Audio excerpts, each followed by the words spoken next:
It is not the absence of accountability. It is disciplined humanity.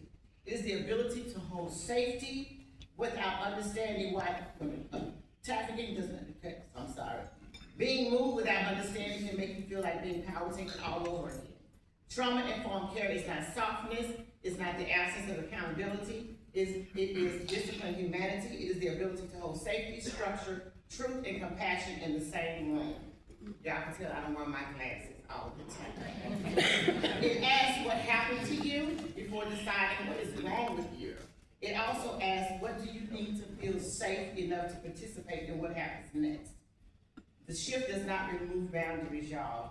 It changes the spirit in which boundaries are communicated. A child needs correction, but correction does not require humiliation. A family may need accountability, but accountability does not mean to require contempt.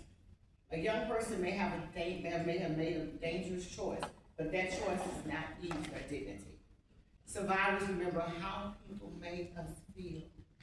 We remember who listened to us. We remember who believed us.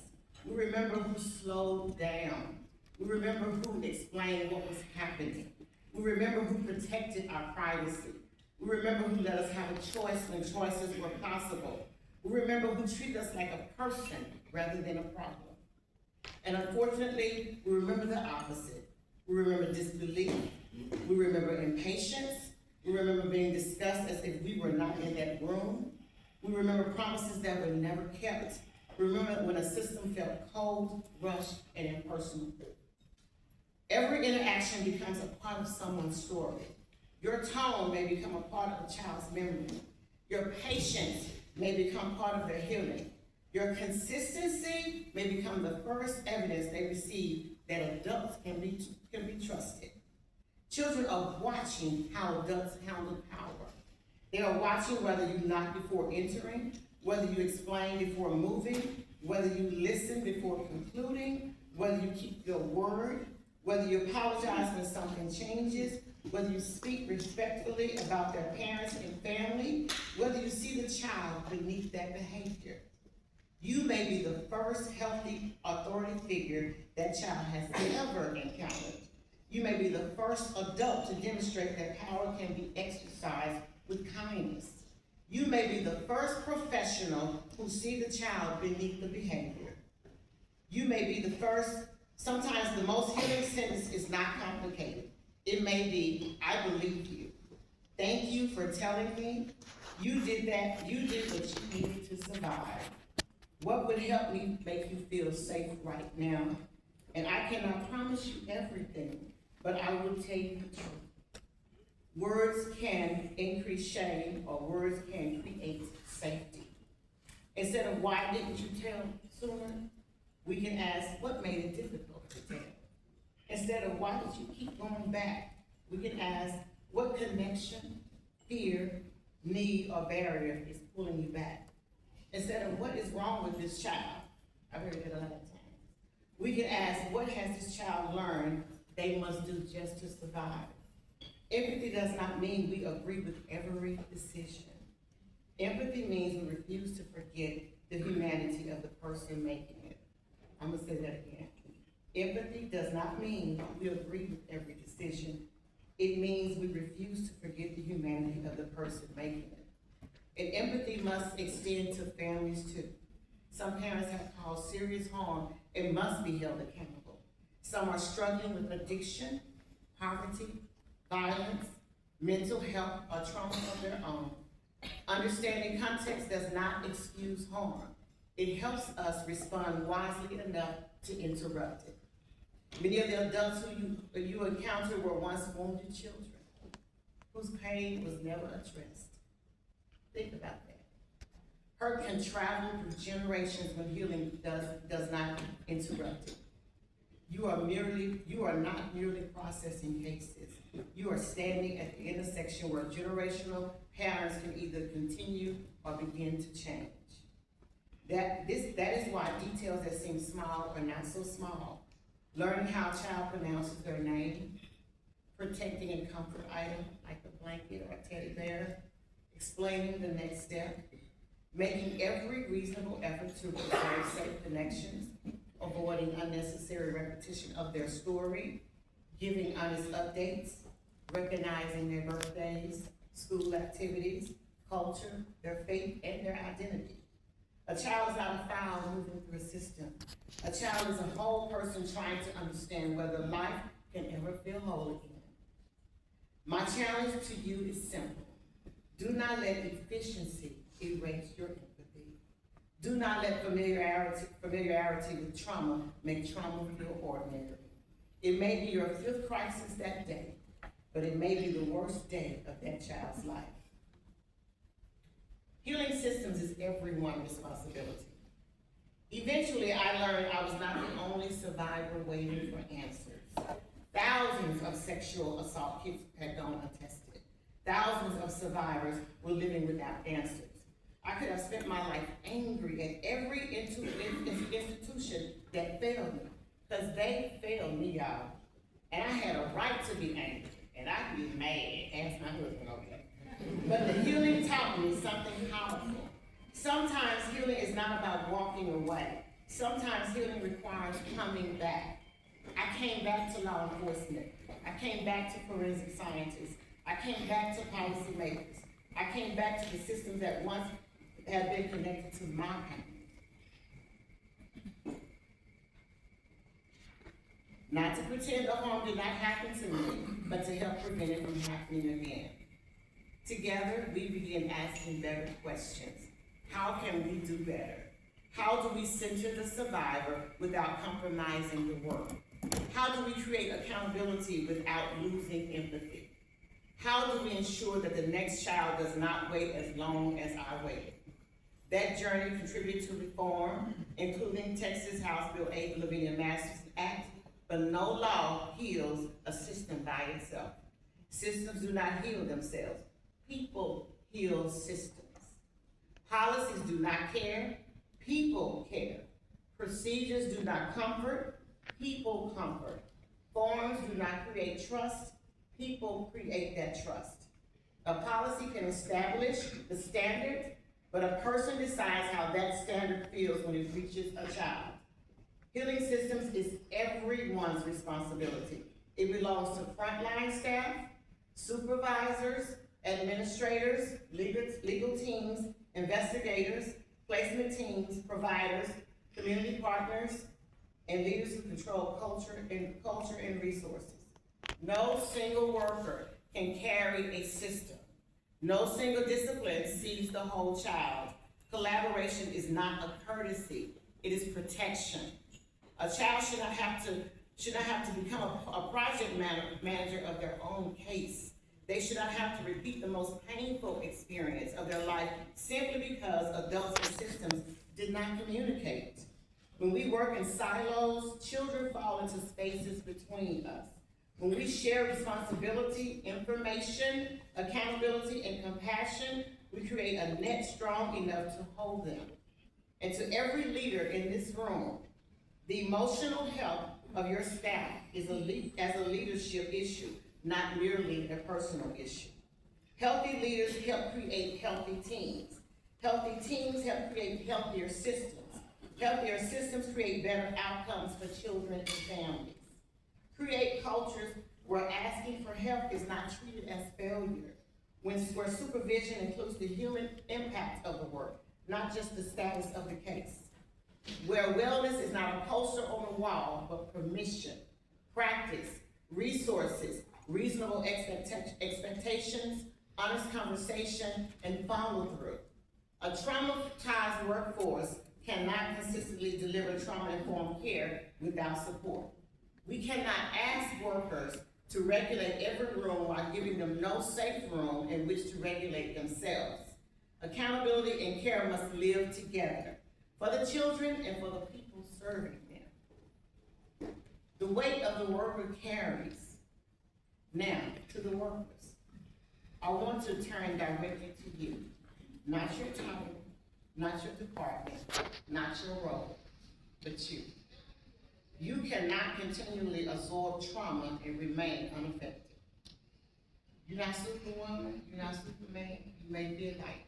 I used to feel like it all the time, but older I get, I realize I'm putting that down. So remember that. You cannot continue to sort trauma and remain unaffected. You cannot hear stories of abuse, neglect, trafficking, violence, addiction, abandonment, and heartbreak every day and assume your heart will never become heavy. You cannot walk in chaos, make life-altering decisions, witness grief, absorb anger, manage urgency, face criticism, and then simply turn off your humanity when the workday ends. Unless y'all all AI and you don't think y'all AI. Sometimes you take the child home in your thoughts. Sometimes a case enters your sleep. Sometimes a smell, a sound, or an age reminds you of someone you served or something you survived your own self. Some of you came in this work because you know what it is to hurt. You became the adult you once needed. And I started out that way, becoming the adult I once needed. Yes, that's powerful to me because those things I didn't have, I was going to make sure I had. And that's the same thing that we do still in our world today, those adults that we once needed. That can be a beautiful source of purpose, but purpose does not make you immune to pain, as you just saw. Your personal trauma and your professional exposure can touch one another. A case can awaken a wound you thought was settled. A child's story can resemble your story, your child's story, or a story from your family. That does not make you weak or unqualified, because honey, I ain't nowhere near weak or unqualified, okay? So just remember that. Just remember that. It makes you human, and it means the impact deserves attention. Vicarious trauma is real, y'all. It's real. Secondary traumatic stress is real. Compassion fatigue is real. Burnout is real. Moral distress is real. The pain of knowing what should happen while facing limits, barriers, shortages, or decisions beyond your control. It may look like irritability, numbness, cynicism, sleep disruption, headaches, dread, anxiety, isolation, overworking, difficulty disconnecting, loss of patience, or losing the sense of purpose that once brought you here. So stay on Google in the middle of the night, like me, trying to figure out, oh Lord, am I dying of this? Do I got this? No, you need to sit down, take some time off, and get you some rest. That's what that is. So, and sometimes it feels like feeling nothing. Sometimes it feels like feeling everything. Meaning helping professionals become experts at identifying trauma in others while ignoring it in themselves. And that's all. Because that's what I need, I'm telling you. So, with that, we call hypervigilance, we call exhaustion commitment, guilty. We call hypervigilance dedication, guilty. We call isolation independence, guilty. We call not needing anyone's strength, guilty, in all lives. But being strong and being well are not always the same thing. It's not always. You do not have to prove your commitment by destroying yourself in service to the mission. Self-care is not selfish. Boundaries are not betrayal. Counseling is not failure. Rest is not laziness. Asking for support is not evidence that you cannot do the work. It may be evidence that you intend to keep doing it with your humanity intact. There's a difference between caring, y'all gonna see this because I'm working on my practice. Yeah, there's a difference between caring and carrying. Look at that. Make sure you know the difference between caring and trying to carry everything. The invisible backpack, my illustration, I don't have the coordination right now this morning to do all the fancy stuff, but this is my example of my invisible backpack, and I gave you a visual on screen. But I often describe life as wearing an invisible backpack. The problem is not that we have one. The problem is that we rarely stop adding to it. Inside are words like fear, burnout, perfectionism, failure, imposter syndrome, self-doubt, grief, pressure, responsibility, comparison, people-pleasing, exhaustion, and the backpack is heavier.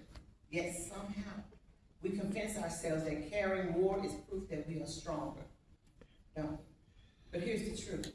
Being overloaded is not the same thing as being resilient. Somewhere along the way, many of us adopted a dangerous definition of strength. We began believing that strong people never struggle, Strong people never ask for help. Strong people do not rest. Strong people do not set boundaries. Strong people just keep going. But resilience is not about carrying everything. Resilience is about knowing what deserves your energy and what does not. It is recognizing the difference between commitment and self-sacrifice, between responsibility and over-responsibility, between caring and carrying.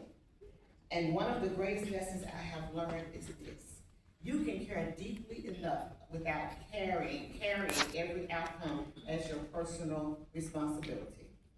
When we carry too much for too long, sometimes it eventually shows up somewhere. Sometimes in our garden. My co-husband yesterday, I was trying to stoop down at the stove, and I think he felt bad for me because I knew he thought I was gonna get back up. He was like, she got her feet. He was trying to because everybody looking like she about to fall down, she about to go to sleep or what. It shows up in your body, I'm trying to tell you that. It shows up in your relationships, in your leadership, in your decision making, in your patience, in your health, and sometimes in your joy. Stress that comes unmanaged becomes exhaustion. Exhaustion becomes burnout. Burnout becomes disengagement. Disengagement becomes turnover.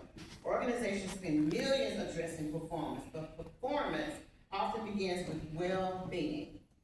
Sounds easy, right? Because people do not perform at their best when they are carrying the weight of the world.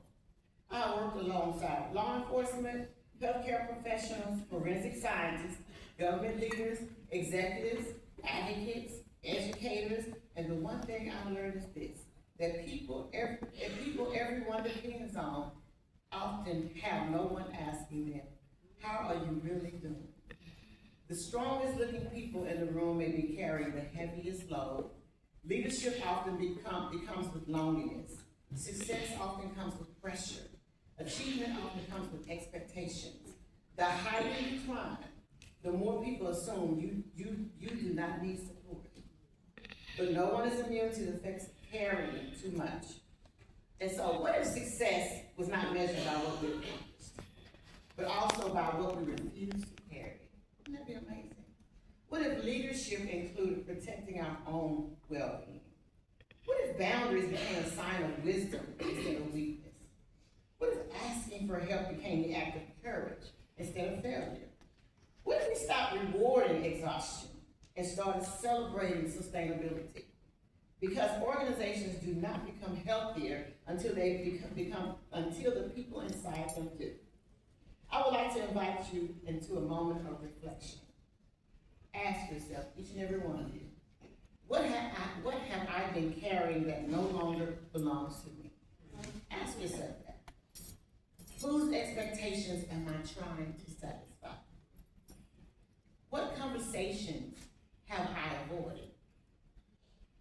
What guilt have I refused to release? What pressure have I accepted as normal? What version of success have I been chasing that no longer aligns with who I am? Sometimes the most productive things you can do is to just put something down. Letting go is not quitting. It is not giving up. It is not lowering your standards. It is choosing to stop carrying what is preventing you from becoming your best self. Some of us need to let go of perfection. I had to put it back. I'm still struggling now, I ain't gonna lie. Let that perfection go. Whew, that go another one just hit me, just slapped me real hard. Some of us need to let go of comparison. Some of us need to let go of guilt. Some of us need to let go of unrealistic expectations. Some people need to let go of believing we have to earn our worth through constant achievement. Because your value has never been determined by how much you carry. People often ask me why my brand says resilience is my crown. Because resilience is not about pretending life has not been difficult, because it has. Resilience is choosing to move forward without allowing difficulty to define you. It is not the absence of struggle, it is the decision that struggle will not have the final word. Now, imagine waking up tomorrow without carrying what has been weighing you down for years. Imagine leaving without that burnout, working without constant anxiety, serving without losing yourself, caring without carrying everyone else's future. Imagine making decisions from clarity instead of exhaustion. Imagine what becomes possible when you finally have room to breathe. And before I leave today, I do not want you to remember just my story. I want you to remember your own. I want you to remember your own. I want you to ask yourself one question every morning. You're not crazy. I talk to myself, ask my husband. I have fun doing it too. What am I carrying today that I do not have to carry tomorrow? Because every burden you release creates space for creativity, for innovation, for healthier relationships, for stronger leadership, for better decisions, for renewed purpose, and ultimately for a healthier life. The world does not need more people who are exhausted from carrying everything. It needs people who are healthy enough to lead with clarity, to lead with compassion, to lead with wisdom and authenticity. So today, choose what deserves your energy. Release what no longer serves your purpose. Protect your well-being with the same commitment to protect your work. And remember this, your strength is not measured by how much you carry. Your strength is measured by knowing when it's time to put it down. You can care deeply without carrying every outcome as a personal verdict. You can serve faithfully without believing you must save everyone. You can love the children and still go home. You can grieve a hard case and still allow yourself joy. So you are responsible for showing up with preparation, integrity, compassion, and courage. You are not responsible for every choice another person makes. You are not responsible for every systemic limitation. You are not responsible for controlling every outcome. Please hear me. A difficult outcome does not automatically mean your presence has no value. I want to guide you through a brief release. Nothing has to be shared. You are in control of your participation. If it feels uncomfortable, don't worry about it. Place, but I want you to place both your feet on the floor. Let your shoulders come down. Everybody. Unclench your jaws. Take a slow breath in. And let it out. Now ask yourself, what am I carrying that was never mine to carry along? Maybe it was a child you still think about, a decision you keep replaying, a family you could not reunify, a placement that disrupted, a promise someone else broke, a case that touched your own trauma, a mistake you learned from but have not forgiven yourself for, or simply the accumulation of too many hard days without enough room to recover. You do not have to deny it. Name it silently. Acknowledge it, that it mattered. Now, imagine placing that weight in your open hands and say to yourself, I can care without carrying this alone. I can honor this story without allowing it to consume mine. I can give myself permission to seek support. I give myself permission to heal. Now take another breath. And when you are ready, open your hands. Healing does not erase what happened. Healing removes the weight you are never meant to carry forever. So after this conference, please let this become action. Identify one safe person. Use the professional supports available to you. Seek trauma-informed counseling when you need it. Build a transition ritual between work and home. Protect your sleep. Move your body. Pray. Journal. Laugh without guilt.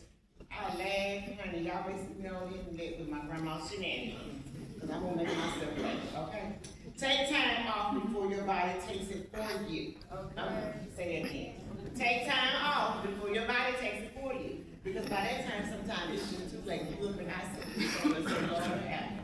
and I'm just keeping it real here. Reconnect with the people and practices that remind you who you are beyond the work. And supervisors, wherever you are, don't call you out clean. Do not wait until a good employee is in crisis to tell them they matter. Check in before they break down or set it off. You don't want that, but I'm just saying. Listen without immediately correcting. Notice changes. Normalize support. Follow up after the hard cases. After the so they tell y'all, listen. The goal is not to become untouched by the world. The goal is to remain tender without being consumed, compassionate without becoming depleted, and committed without disappearing from your own life. As I have grown older, and healed deeper, one word has become increasingly important to me: legacy. Not awards, not recognition, not titles, not accomplishments, but legacy. Eventually, we began asking different questions. Not what did I achieve, but who did I impact? Not what did I earn, but what did I leave behind? Not how many people knew my name, but how many lives were different because I lived. People frequently introduce me as the woman whose name is attached to the law, the woman who helped expose the rape kickback law, stood before legislators, and fought for survivors. I'm grateful for every opportunity God has given me, but the Lavinia Masters Act is not my greatest accomplishment. The law is not my legacy. People are, lives are, healing is, hope is. The greatest accomplishment was knowing that a future survivor might have a better experience than I did, that a child may receive justice sooner, that a survivor may receive answers sooner, that a system can improve because people inside it choose to improve. Every person in this room is creating legacy every single day, whether you realize it or not. One of the difficult realities of this work is that you may never know the full impact of your service. You may never know what happened to the child after they left your caseload. You may never know what happened to the teenager who sat silently in your office. You may never see the family years after that crisis. We all want that evidence that our work matters. But some of the most important seeds we need to bloom long after, some of the most important seeds we plant bloom long after we leave that world. I know this because I'm standing here as evidence of that truth. There were people who invested in me who probably never imagined I would stand before audiences like this. There were people who encouraged me when I could not encourage myself. They planted seeds. Those seeds changed my life. You are planting seeds, DFPS. Never underestimate that. Never underestimate that. I cannot tell my story without talking about my faith. There are moments when faith was all I had, when justice seemed impossible, answers were distant, healing was slow, and systems appeared broken, and I was tired. Faith did not remove the pain. Faith reminded me that pain would not have the final word. I learned that God does not waste pain. He does not waste my tears. He does not waste stories. He can turn wounds into wisdom, pain into purpose, survivors into leaders, and even wounded systems into places where change becomes possible. There's a scripture I like that reminds us not to become weary in our doing good, because at the proper time we will reap a harvest if we don't give up. DFPS, do not give up. But do not confuse giving up with reaching out. Do not confuse perseverance with pretending you are not tired. Even those who serve need someone safe to be restored. Remember why you started. Remember who you are. Remember that even when you cannot see the harvest, your work may still be planting seeds. And remember this, you do not have to relive the fire just to carry that light. And before I leave this stage, I want to give you one final challenge. Remain vigilant for the child whose silence is speaking. Remain vigilant for the teenager who stopped believing in themselves. Remain vigilant of signs of abuse, trafficking, neglect, exploitation, grief, and fear. Remain vigilant for the opportunity to explain, to listen, to restore choice, to preserve dignity, to keep a promise, and to become one safe adult in a life that has been known in too many unsafe spaces. But also remain vigilant about your own heart. Protect your compassion, protect your purpose, protect your peace, protect your joy, protect your faith, and protect your well-being. The children of Texas need your expertise, but they also need your humanity. If you are physically able, I invite you to stand. If you are physically able, I invite you to stand. If standing is not available to you, please participate exactly where you are, but I want you to stand up if you don't mind. I want you to look around this room. Really look around this room. These are not just co-workers, supervisors, administrators, investigators, specialists, and leaders. These are people who have dedicated their lives to protecting others. Now, if it feels comfortable, place your hand over your heart. Before you are a title, before you are a position, before you are an employee, you are a person and your life matters.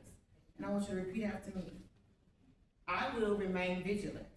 I will remain vigilant. I will remain compassionate. I will remain compassionate. I will remain courageous. I will remain courageous. I will remain committed. I will remain committed. I will continue to learn. I will continue to learn. I will honor the humanity in every child. I will honor the humanity in every child. I will use my power with empathy.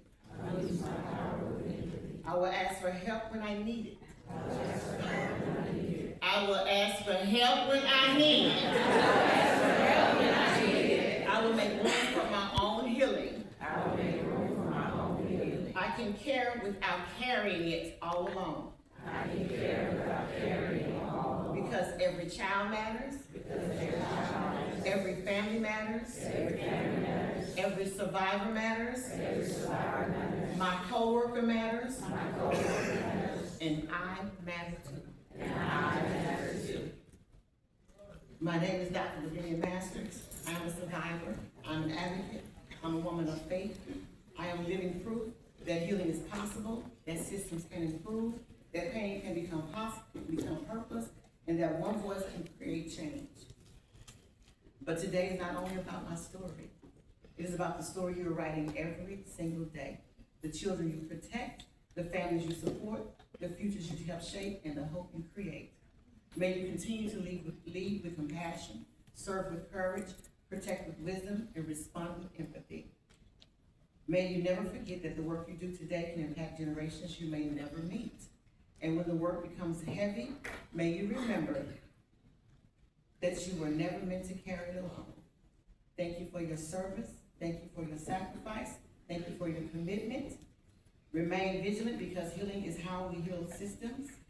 And 41 years ago, I was a 13-year-old girl praying that someone would protect me. And today, I stand before you. And thousands of men and women I have stand before who have dedicated their lives to protecting children they may never know.